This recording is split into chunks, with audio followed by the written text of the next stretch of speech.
Hi, I'm Rich from Richmond Gaming, and in this video we're going to take a look at Lord of the Rings Journeys in Middle-earth.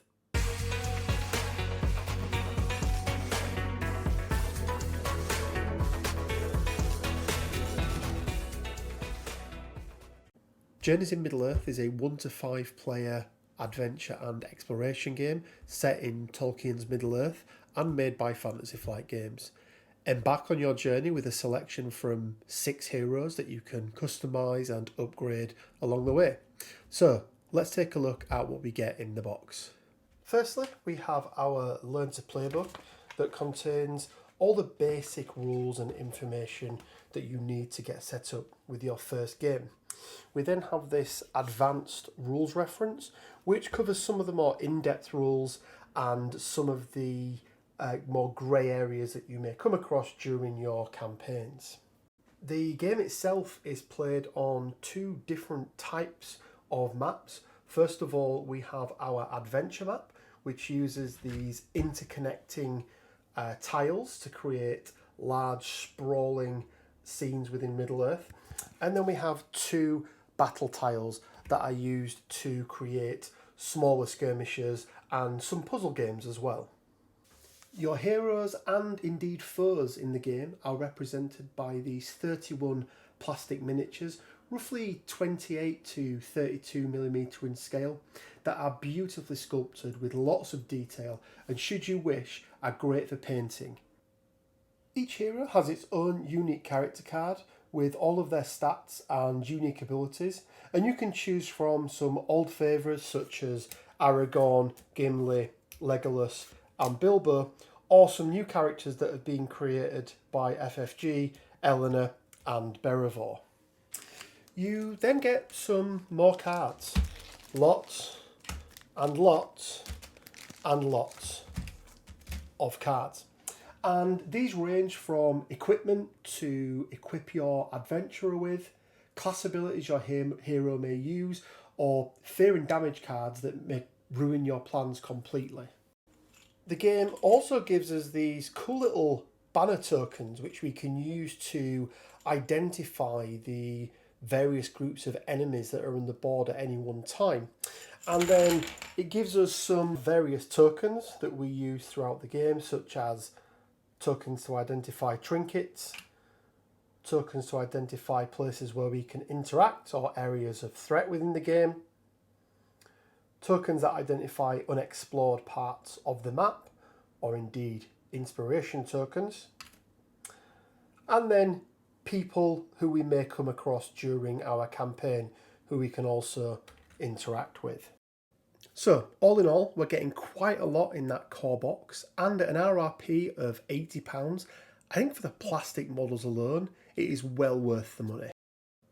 Now, at this point, you may be wondering, we have miniatures and banners to identify the enemy forces, but there are no cards for the wargs, the mountain trolls, the orcs, or anything else. Well, that's because in Journeys in Middle-earth, there are no cards, no booklets, or even any stats for any of the enemies themselves.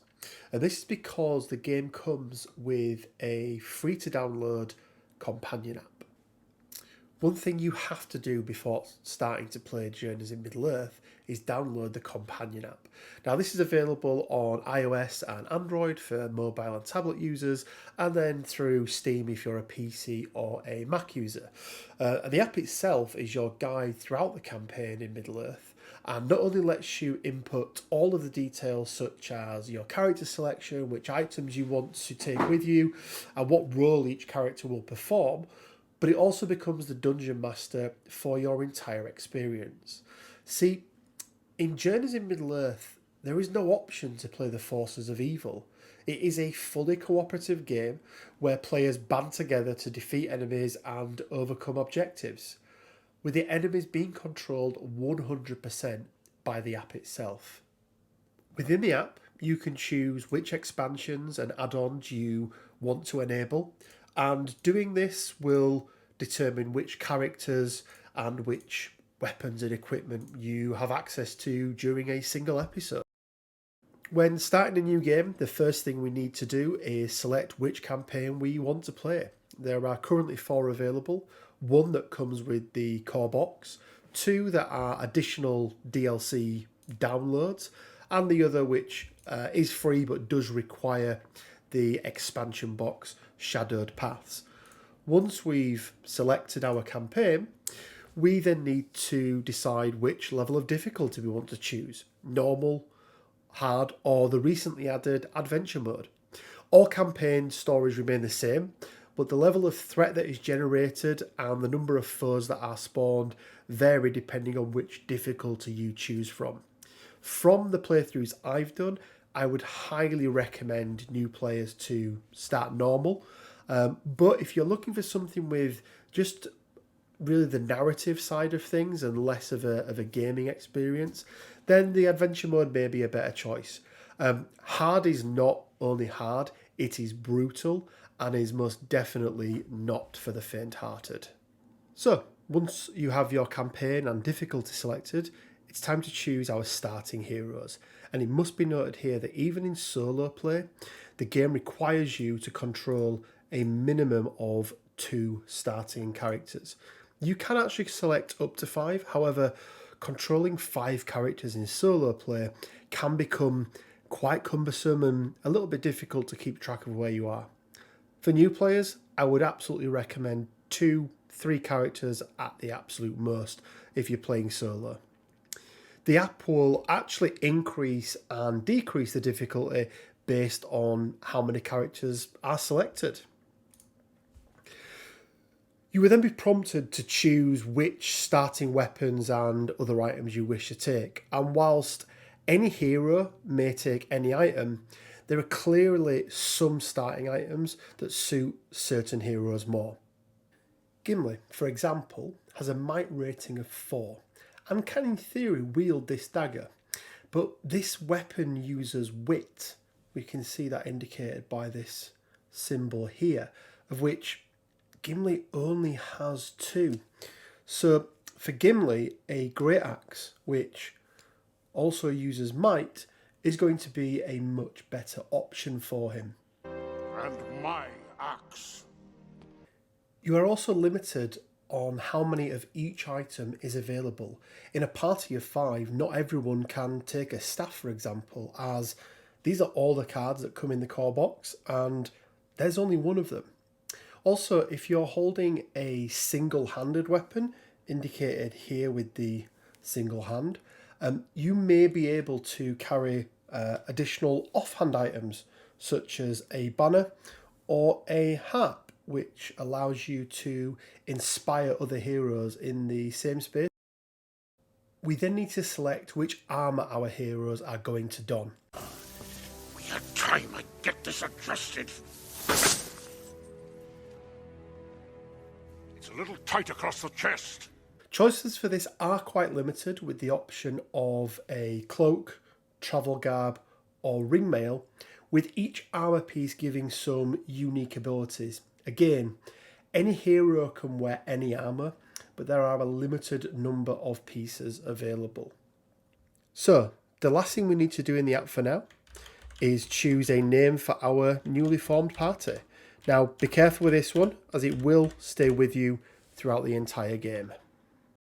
One of the last things we need to do before heading into our first episode is to select which roles we want our characters to take on during this game.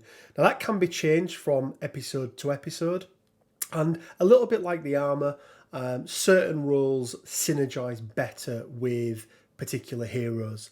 There are 6 roles to choose from, and any character can pick any role, but only 1 role slot is available. So if Aragorn decides to be the captain and you're also taking Gimli with you, Gimli cannot be the captain. Lastly is our deck building. Each hero starts out with a deck of 15 skill cards in total, consisting of 6 basic cards, 5 hero-specific cards,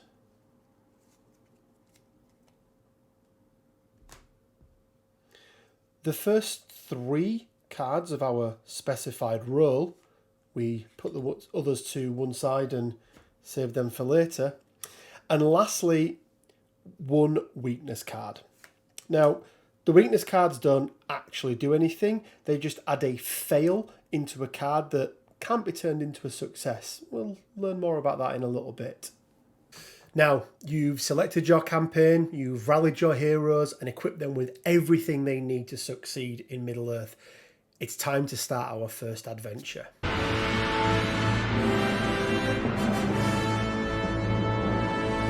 In Journeys of Middle-earth, a round is broken into 3 segments: the action phase, the shadow phase, and the rally phase. At the beginning of each episode, each hero always starts with their number 1 role ability card prepped and able to use. For Legolas, this is the resourceful card, which we've put face up on our gaming board. Other cards can be prepped by scouting, which always happens during the rally phase when we play a card that allows us to, or when the app tells us. An instruction that reads Scout 3, for example, allows the player to draw the top 3 cards from their deck. We can look at these cards and decide which one of these cards we want to keep. The remaining cards go back into the deck independently, either to the top or bottom of the deck. So for example, I can put Undying Might at the top and Unyielding Spirit to the bottom. This gives the player some level of manipulation of the deck, guaranteeing that we have successes when we come up to the next part of our missions. During the action phase, each player in turn can perform up to 2 actions: travel, attack, and interact. Each action may be performed more than once. When travelling, a hero may move twice, each time to an adjacent space. But heroes can choose to break the travel action up, so I can travel into this space next to Legolas, interact with this threat token, and then move on to the next space. If a player moves into an unexplored portion of the map, shown here by the exploration token still being on the tile, we get to uncover the map on the app and discover what secrets lie ahead. Note, exploring a tile is automatic and does not use up one of your actions. The attack action allows a player to attack an enemy unit on the board using our equipped weapons. For melee weapons, a hero must be in the same space as the enemy they wish to attack, but if our weapon is ranged, like the great bow that Legolas uses, we can attack from range, which is typically from 1 space away. And here is where we discover the main game mechanic of Journeys in Middle-earth. See, we don't use dice in any part of this game. Instead, we use the deck that we put together earlier to perform tests whenever we are looking to attack or perform certain interactions. To complete an attack test, we first of all need to look at the symbol in the top left-hand corner. This will indicate to us which stats our hero needs to use to be able to perform an attack with said weapon. From there, we then look at the corresponding stat on our hero card and draw that many number of cards from the top of the deck. Now, those cards are going to fall into one of 3 categories. They're either going to be success, fails, or fate cards. Now, success and fails are fairly straightforward. For every success card we get, it's 1 success. For every fail card we get, well, nothing happens. But fate cards work slightly differently. Using inspiration tokens that we can gain throughout our campaign, we're able to convert these fate cards into successes. Inspiration is earned in many different ways, and each character can have a maximum number of inspiration tokens. This again is indicated on the character's card on the right hand side. So in this example, Legolas is going to use his great bow to attack a hillman who is in the space adjacent to him. He draws 4 agility cards, has 1 success, draws 1 fate card, and unfortunately draws 2 fails. As it stands, we can currently convert that 1 success into 2 hits, as indicated on his great bow. However, Using inspiration that we earned earlier in the game, we can convert the fate cards into another success, allowing us to use the more powerful attack on the great bow, giving us 5 hits in total. So, to finish this round of combat, we need to input the details into the app and let it know who we've attacked and how much damage we've done to it. So we were attacking the ruffian and we did 5 damage to it. Now, you've got some other options up here as well. Certain weapons and certain abilities will apply various things. And in the rules reference guide, you can see what each one of those extra abilities does. So we've applied our 5 hits that we got from our great bow, and we apply that. We click confirm, and we can see that we now need to remove 1 ruffian from the board. It's then going to ask us if the enemy can attack. Now, if we look back at where Legolas was standing, he was in the adjacent space to the ruffian, and a ruffian is only a melee character. So in this instance, the enemy cannot attack back. So we're going to press the no button. The last type of action that we can perform during our turn is what's called the interact action. Now we can interact with search tokens, we can interact with other people we meet on the board, and we can also interact with threat tokens. If we take a look at the map then, we can see that right now we have 2 tokens that we can potentially interact with. We have a threat token and we have a search token. So let's take a look at the search token. So first of all, it's going to give us a little bit of narrative around what it is. And we can choose whether or not to leave this or to actually interact. Now, we're not using an action until the point we press that search button. So let's press that search button. So we can see here that we again get some narrative, and it's telling us to test agility. Now, what it's not telling us is how many agility we need to pass or what the success rate for this is.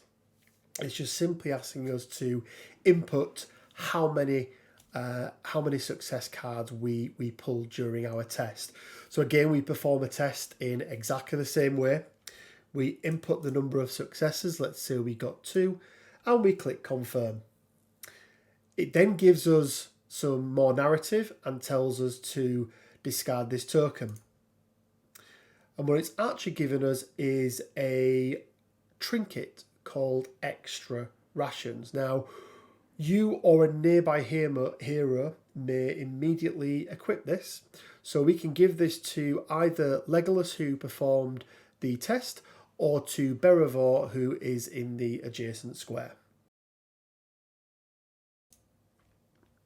So, with this next attack, we're going to use Beravor to try and finish off the ruffians that Legolas wounded earlier. We're going to be using her staff, which we can see also uses agility, and she has 3 agility on her stats. So again, we take the top 3 cards from our deck and we have a look at what we have got.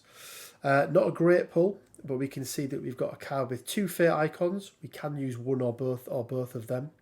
A single fate icon, and then a weakness card, which, as we know, is a fail. Now, even worse for Beravor is she does have no inspiration tokens whatsoever. So we have 0 successes, which means unfortunately it is a swing and a miss for Beravor. These cards then go into our discard pile, and as before, we need to go back over to the app and input that data. So once again, we select the ruffian, we click the attack button, and we click 0. Now, once again, we're going to be prompted if the enemy can attack. Now, we are in melee range, so we are in the same space as the ruffian, so they can indeed attack back. Now, we get a little bit of narrative, and we can see here that we are currently receiving 2 damage and 1 fear. Now, there are two ways in which a character can be defeated in Journeys in Middle-earth. They can succumb to fear, or they can receive too much damage. And we'll go into a little bit later how that works. But in this case, we're going to take a look. And once again, we have the opportunity to perform a test to try and negate that damage. Now, we can see from the symbol indicated that that is a might symbol, so that might will negate that damage. So if we take a look then back at Berevor's stats card, we can see that she has 3 might. So we perform a test in exactly the same way. We take the top 3 cards, and we can see here that, okay, we have 1 success and 2 fails. Now, we know from our previous pull that we do not have any inspiration. So we know that we can negate 1 of those, but we have to take 2. So we are going to choose to negate the fear, and we're going to take 2 damage. Now, the way that we take damage is we open up our damage deck. Now, there are 2 different types of damage. There are face-up damage and there are face-down damage. So if we click back over to here, we take 2 cards off the top. Now, the important thing to remember is we resolve each of these cards fully in turn before we resolve the next. And we'll maybe see an example of why that is. But so if you look at this first card, so it's a wariness card, and it says quite simply, flip this card face down. So we flip that card down on our character, so we can see that we've now taken 1 damage, and we resolve the second card. Well, so luckily for us, it is another wariness card. So once again, we flip that card face down, and we put that on top of the next. Now, there's lots of different types of damage cards and lots of different things that it can do, but the nice thing is the instructions are really plain and simple, and it really does take you through all of the steps. So once that's finished, we press confirm, and we are now out of action. So we have now completed the action phase. We click the end turn button, press confirm, and we go into the shadow phase.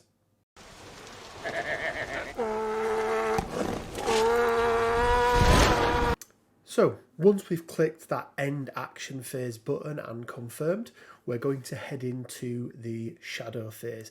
Now, the shadow phase is the part of the game that gives the enemy the opportunity to retaliate, attack back, and try to hinder our heroes as much as possible.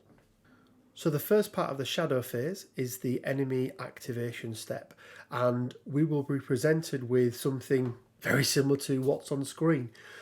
So we first of all have a highlight around the unit that is going to attack. So we can see here that this is one of the archers, and it tells us to attack, so to move 1. So the move 1 part, that's the most number of spaces that the unit can move, to attack Berevor or the closest hero. So we're attacking at range, that's what this symbol here indicates, and our priority for the enemy is to attack Berevor. But if we can move 1 and be in range of somebody else as well, then we can attack that hero. So for this example, let's click no target, we're not in range. So instead, what it gives us the command to do is to move that orc 2 spaces towards the closest space to a hero. So we're moving towards the heroes and trying to hinder their progress. We now move on to the second. So this time we are told to move 2 and to also attack Berevor. And as we can see this time round, Berevor is in range. So the goblins move up 2, They attack Berivor, and as before, we perform the test, reduce the damage and fear done by the number of successes that we have, and then work through each of those fear and damage cards. The second part of the shadow phase is what's called the darkness step. Now, as we progress through a single episode, certain tiles may become darkness tiles, but also if we're exploring mines and caverns and that sort of thing, and a unit ends its turn in one of those spaces, it may suffer darkness damage as well. And once again, the app will tell us exactly what it is we need to do and how much damage each hero in darkness will take. The final part of the shadow phase is then the threat step. And threat is indicated with the red bar running across the top. You can see right now on this particular mission, we have 16 out of 64 threat. There's little points across there that if we trigger them, it may generate more minions to come and attack us, but ultimately it acts as a timer, and when we get towards the end, or when we get to the end of that, our mission is over and we have failed. Now, the amount of threat you gain per turn really depends on a number of things. How many enemy forces are still alive, how many threat tokens are still on the board, and how many unexplored maps we have left that we still need to go searching. The last part of a turn is then the rally phase. This is where we reset our deck, pick up any discarded cards that we have, and then, as we can see indicated by the app, we get to Scout 2. So we can go back to our deck, take the top 2 cards from the top, select which of those cards we want to keep, and then again put the card remaining either at the top or the bottom of the deck. Lastly then is to go through what happens to one of our heroes if they either take too much damage or succumb to fear. The moment a character reaches its maximum number of fear or damage points, we go to the little icon in the bottom left hand corner of the app. We then choose which character that has succumbed, and we choose to perform a last stand. We press confirm, and then we choose whether they have succumbed to fear or damage. For this one, let's say that he has succumbed to damage. It then gives you a test. Now, this test is based on the character that you are. So for Legolas, for example, it gives us agility because it knows that that's his strongest attribute. And you can see there that we have to test agility 1. That means that we get to test agility in the normal way, but we need 1 or more successes to pass that test. So let's say that we pass. We discard all of our face down damage, gain 1 inspiration, and continue the adventure. Now, let's say that we also in the same turn succumb to fear with Berivor. So we perform another last stand. We click the fear button, and again it tells us to perform a test. This time, let's say that we fail that test. So we've fallen. What we then have to do is remove our figure, in this case Berivor, from the map. And we have until the end of this action phase to complete whatever objectives it is that we've been set. If we get to the start of the next shadow phase and we haven't succeeded, then the mission is a fail. Now, one of the nice things about Journeys in Middle-earth is that failing a mission doesn't end the mission there. It creates a different branch and selects a different mission for you to move into next time. Or it may hinder you. It may tell you that because you failed this mission, every character starts with one extra weakness card in their deck, to the point where it becomes very, very difficult to carry on. But yeah, that's what happens when a character either succumbs to fear or takes too much damage during a mission. And with that, you should now have all of the basic tools and rules that you need to be able to sit down and play your first game of Journeys in Middle-earth. Yes, there are lots of other rules and lots of other things that can happen in the game. You can get title cards for achieving certain things. There are other trinkets that you can obtain. There are other items, so you can upgrade your bows and your staffs and your armor. But again, as I said before, the app is very, very intuitive and really takes you through that entire journey. So really, it's just time to sort of give you my final thoughts on Journeys in Middle-earth. I already mentioned that for £80 RRP, as you saw from the little tidbit there, you can pick it up for 70, sometimes £65 in the UK. It's definitely really, really good value for money. And the main reason for that is not only the really, really good quality miniatures that are included in the box, but really the replayability of this entire campaign and this entire game. Every campaign is completely different.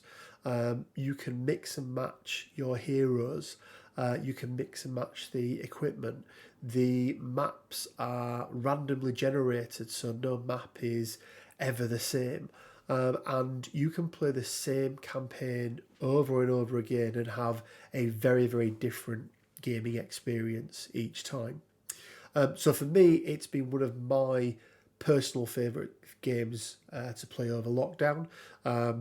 One of the main reasons is that solo play, that solitaire version of the game, which, as we all know at the moment, it's very, very difficult in the current situation in the UK to play games in person. So it's been a real godsend being able to play such a good game solo. It's not a perfect game by any means. Whilst it is set in the world of Middle-earth, you don't really reenact any of the stories from the books or the movies that people will know.